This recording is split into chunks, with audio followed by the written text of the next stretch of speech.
हम कुल्फी बनाने जा रहे हैं। उसमें हमको ओरियो बिस्किट, उसको हम क्रश कर देंगे।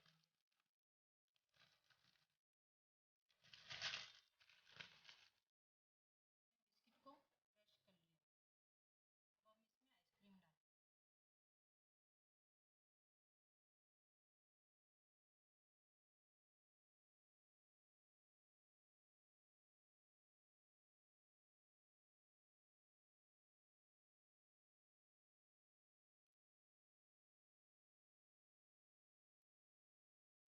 ये अच्छे से मिक्स हो गया। अब हम इसको कुल्फी मोल्ड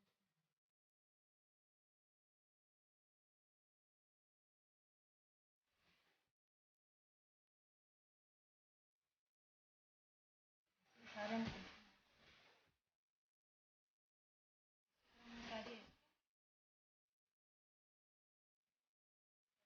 बचा रखा था।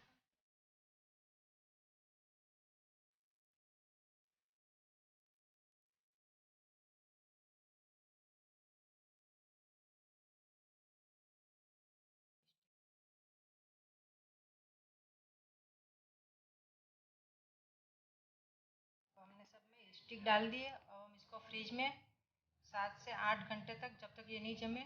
तो 7 घंटे हो गए हैं। अब हम इसको निकाल, अच्छे से जम गई।